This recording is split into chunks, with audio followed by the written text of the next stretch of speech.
Today we're continuing with setting up this slip joint folder. And if you look, remember what we've done. We set the rise and fall. And then what I discovered was this knife was a little stiff opening and closing. Not bad, but you know, it's hard to say, right? Because as a knife maker, I use my hands all the time. So I've got real strong, beefy hands.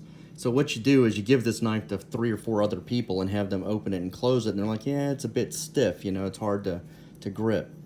And that's what you want to do. You want to set your knife up for normal people, not Cro-Magnons like yourself if you use your hands all day. So the knife being a little stiff to open and close, what I did was relieved the back spring just a little bit more. And I elongated this so that the stress across the flexing part of the back spring would be spread over a longer distance, rather than, I did just have a loop in it, not, you know, just a round edge from doing it on a small wheel.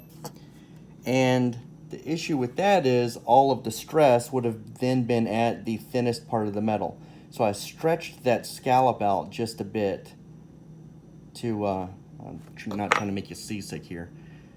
I stretched that scallop out quite a bit so that the stress is distributed over a longer distance. And now it's really nice to open and close. So the next step, before we grind the blade and everything's done, is to look at it from this perspective. When it's closed, you don't want the tip sticking out, right? And technically it's not. It's right there, about even with the bolster. But here's the thing.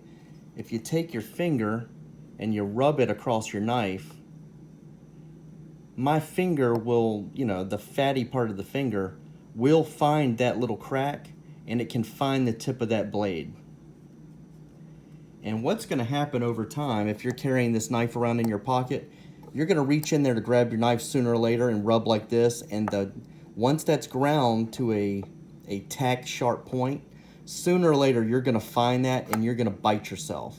And we don't want that. So what we want to do is bring this blade a little bit deeper into the knife. And that is where the kick comes in.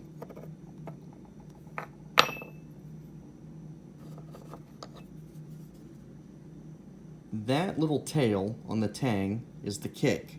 And as you can see, when the blade is in the closed position,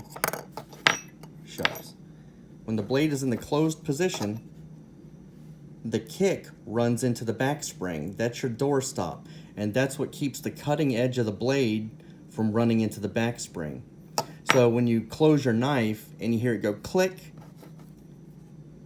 the reason you're not beating this cutting edge off of the blade is because that never hits anything. You see, it's got a gap all the way around. The only part of the blade that ever contacts the back of the knife is the tip of the kick. Let me show you that.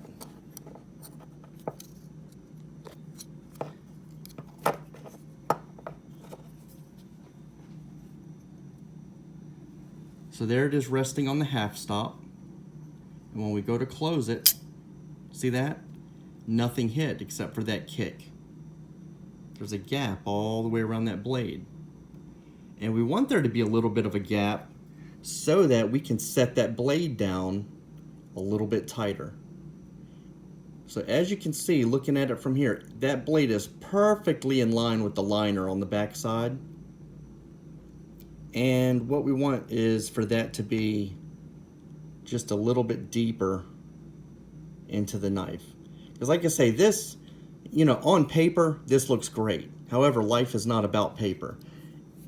Sooner or later, you're gonna get your little fat meat hook right on the tip of that thing, and it's gonna bite you. So let's set that down in there a little bit and make this knife completely user-friendly, because that's what people expect from us. After relieving, I mean, what was that? Just 0.02 maybe on that kick. So by relieving the tiniest little tip off of that kick, Now your two contact points, right, are the end of the tang and the kick. So by relieving that, now the blade is tipping down a little bit more. And if we look here, see if I can get that to focus. There we go. That made a substantial difference, right? Because the length of your blade, think about the geometry here. By lowering this just about 2 thousandths, and then you think about the distance from the tip to the pivot, this is going to come down more than 2 thousandths, right? Because you changed that angle. And when you change that angle, it makes a little bit of height here at the apex of the triangle makes a huge difference the farther you get away from it. And now that is well below. Doesn't really look any different,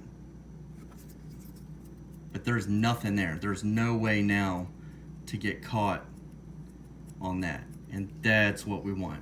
That's the name of the game.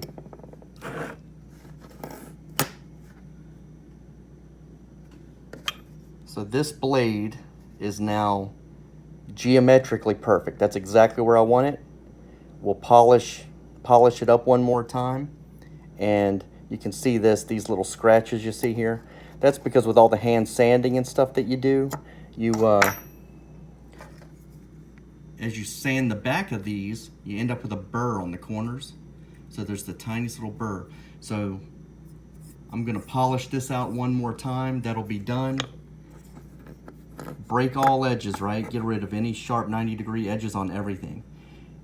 And then we'll polish this blade up one more time to make sure the tang is pretty, and then I will grind the bevels in and hand sand it out, and then we can pretty much put this knife together and call her done. So thanks for watching.